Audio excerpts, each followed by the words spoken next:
Hello दोस्तों, नमस्कार। Rathore GK NCA classes में आपका स्वागत है। मैं आपका host Aditya Rathore current affair से 15 महत्वपूर्ण क्वेश्चन लाया हूं। आज का पहला प्रश्न है, हाल ही में एनडीआरएफ ने कब अपना 17वां स्थापना दिवस मनाया है? 19 जनवरी, 18 अप्रैल, 23 जनवरी, 10 अप्रैल। इसका 19 जनवरी सही हो जाएगा। अब 18 अप्रैल को विश्व विरासत दिवस मनाया जाता है। 23 जनवरी को पराक्रम दिवस मनाया जाता है। 10 अप्रैल को विश्व होम्योपैथी दिवस मनाया जाता है।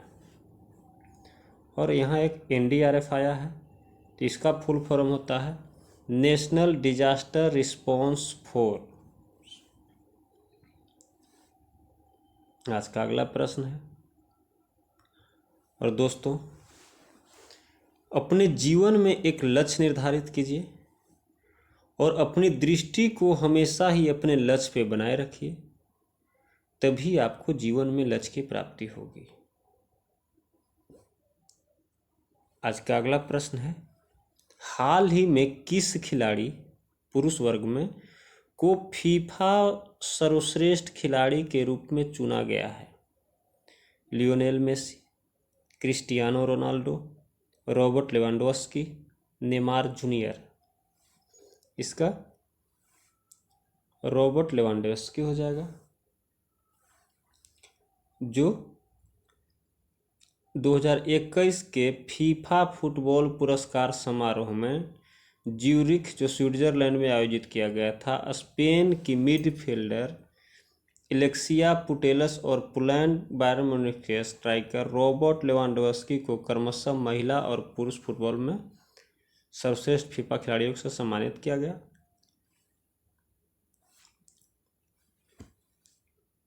आज का अगला प्रश्न है, हाल ही में भारत ने किस देश के साथ बंगाल की खाड़ी में समुद्री साझेदारी अभ्यास का आयोजन किया है? अमेरिका, ऑस्ट्रेलिया, जापान, रूस। इसका जापान सही हो जाएगा, जो जापानी समुद्री आत्मरक्षा बल के बीच एक समुद्री साझेदारी अभ्यास आयोजित किया गया था। भारतीय पक्ष का प्रतिनिधित्व भारतीय नौसेना के जहाज़ों आईएनएस शिवालिक और आईएनएस कदमत ने किया, जबकि जापानी जहाज़ों उर्गा और हिराडो ने जापानी पक्ष से भाग लिया। आज का अगला प्रश्न है,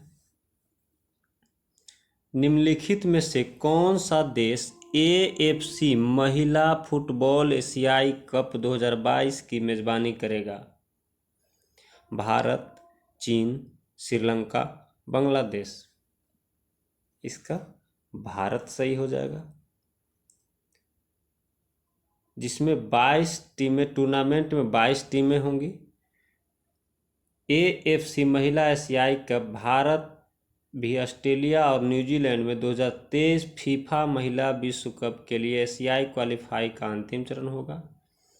5 टीमें सीधे मुख्य आयोजन के लिए क्वालिफाई करेंगी, जबकि उनमें से 2 इंटर कॉन्फेडरेशन के प्ले ऑफ में पहुंचेंगी। आज का अगला प्रश्न है, हाल ही में साओली मित्रा का निधन हुआ है, वे कौन थी? पर्यावरणविद, अभिनेत्री, सामाजिक कार्यकर्ता, फिल्म निर्देशक। वह एक अभिनेत्री थी जो प्रसिद्ध बंगाली रंगमंच के कलाकार थी। उन्होंने 1974 में ऋत्विक घटक की अवंतगार्डे फिल्म जुक्ति तक्को आर गप्पे में अभिनय किया था।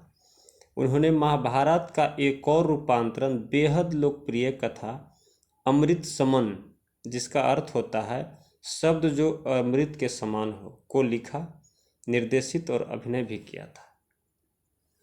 आज का अगला प्रश्न है, हाल ही में ICC T20 international women's team of the year में शामिल हुई हैं हरमनप्रीत कौर, मिताली राज, शेफाली वर्मा, स्मृति मंधाना। इसका स्मृति मंधाना सही हो जाएगा। जो इंटरनेशनल क्रिकेट काउंसिल यानी ICC ने महिला T20 team of the year की घोषणा कर दी है। भारत की तरफ से स्मृति मंधाना अकेली खिलाड़ी हैं जिन्हें इस टीम में चुना गया है। वहीं इंग्लैंड महिला क्रिकेट टीम की 5 खिलाड़ियों को शामिल किया गया है। इंग्लैंड की ही नेट सीवर यानी नताली सेवर को टीम का कप्तान बनाया गया है। आज का अगला प्रश्न है, हाल ही में किसकी अध्यक्षता में 2022 की पहली ब्रिक्स शेर्पा बैठक का आयोजन हुआ है? ब्राज़ील, भारत, दक्षिण अफ्रीका, चीन। यह चीन हो जाएगा। जिसकी अध्यक्षता में 2022 की ब्रिक्स शेर्पाओं की पहली बैठक 18 से 19 जनवरी को हुई थी, ऑनलाइन माध्यम से हुई थी। इस दौरान सदस्यों ने वर्ष 2021 में ब्रिक्स की अध्यक्षता को लेकर भारत का आभार भी जताया था। आज का अगला प्रश्न है, 2021 में भारत और किस देश के बीच व्यापार लगभग 125 बिलियन डॉलर रहा? चीन, अमेरिका, इंग्लैंड, बांग्लादेश। इसका चीन सही हो जाएगा। जो चीन से भारत का आयात 100 बिलियन अमेरिकी डॉलर था। आयात की अधिकांश मांगे मशीनरी में थी। भारत को 2021 में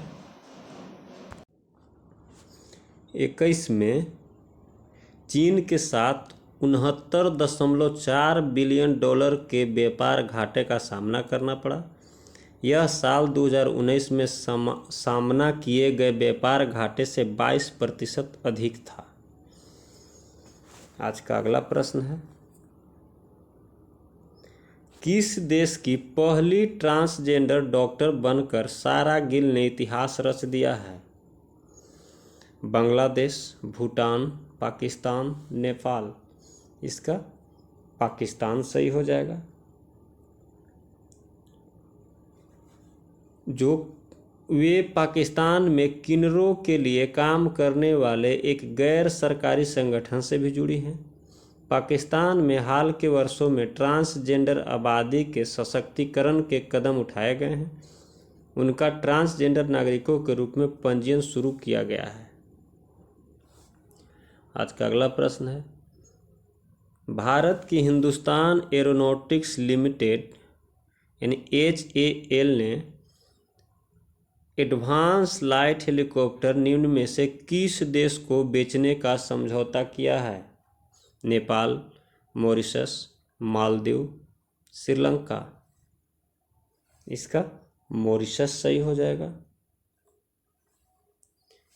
जो मॉरिशस सरकार पहले से ही हिंदुस्तान एरोनॉटिक्स लिमिटेड निर्मित ALH और DO 228 विमान संचालित कर रही है। HAL ने अपने बयान में कहा कि इस अनुबंध के साथ HAL और मॉरिशस सरकार ने 3 दशकों में लंबे समय से चले आ रहे अपने व्यापारिक संबंधों को और मजबूत किया है। आज का अगला प्रश्न है, हाल ही में किस देश ने एरो 3 का सफल उड़ान परीक्षण किया है? इजराइल, अमेरिका, उत्तर कोरिया, चीन। इसका इजराइल सही हो जाएगा, ए ऑप्शन।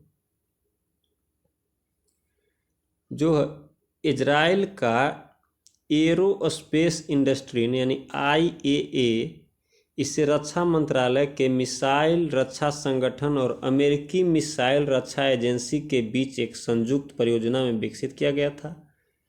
महीनों की देरी और तकनीकी समस्याओं के बाद एरो 3 का पहली बार फरवरी 2018 में सफलतापूर्वक परीक्षण किया गया था। इसे दुनिया में अपनी तरह के सबसे शक्तिशाली हथियारों में से एक माना जाता है। आज का अगला प्रश्न है, हाल ही में अगले थल सेना उप प्रमुख किसे चुना गया है? Lieutenant general Rajesh Mohanty, lieutenant general Manoj Pande, lieutenant general Vijay Pandit, lieutenant general Vivek Sharma. इसका लेफ्टिनेंट जनरल मनोज पांडे सही हो जाएगा, जो 31 जनवरी को सेवानिवृत्त होने वाले सीपी मोहंती के उत्तराधिकारी होंगे। पांडे जो हैं, मनोज पांडे, 1982 में कोर ऑफ इंजीनियर्स यानी द बॉम्बे सैपर्स में नियुक्त किया गया था इन्हें। वह सेना मुख्यालय में महानिदेशक थे जो अनुशासन, समारोह और कल्याण के विषयों को देखते थे। आज का अगला प्रश्न है, हाल ही में हरिपाल सिंह अहलूवालिया का निधन हुआ है, वे कौन थे? Hockey player, football player, ice hockey player, पर्वतारोही। यह एक पर्वतारोही थे। जो मेजर हरिपाल सिंह अहलूवालिया अर्जुन पुरस्कार 1965, पद्मश्री 1965, पद्म भूषण 2002 और 2009 में आजीवन उपलब्धि के लिए तेंजिंग नोर्गे राष्ट्रीय साहसिक पुरस्कार प्राप्त करता थे, जिनका निधन हो गया है। आज का अगला प्रश्न है, हाल ही में सानिया मिर्जा ने संन्यास की घोषणा की है, वह किस खेल से संबंधित है? Badminton, tennis, hockey, cricket. यह टेनिस हो जाएगा, जो 2013 में पहले ही एकल प्रतियोगिता से बाहर हो गई थी। सानिया के नाम महिला युगल और मिश्रित युगल में 6 ग्रैंड स्लैम खिताब है।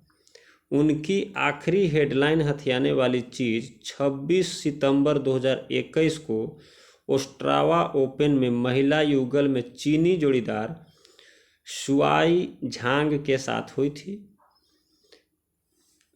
35 वर्ष की उम्र में इन्होंने संन्यास की घोषणा कर दिया है। आज का अगला और आखिरी प्रश्न है, हाल ही में वैज्ञानिकों ने TOI 2180b नामक ग्रह खोजा है। यह ग्रह किस ग्रह के समान है?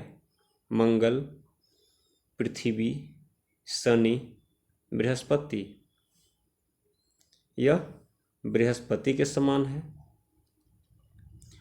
जो नया ग्रह पृथ्वी से 379 प्रकाश वर्ष दूर है। यह पृथ्वी से 105 गुना सघन है। इस ग्रह का नाम TOI 2180b रखा गया है। इस ग्रह को अपने तारे की परिक्रमा करने में 261 दिन लगते हैं। इसकी सतह का तापमान 76 डिग्री सेल्सियस है। यह न केवल पृथ्वी से सघन है बल्कि बृहस्पति से भी सघन है। यह ग्रह हीलियम और हाइड्रोजन से बना है। ग्रह के छल्ले और चंद्रमा है। इसी के साथ आज का वीडियो यहीं पे समाप्त होता है। मिलते हैं अगले वीडियो में। जय हिंद, जय भारत।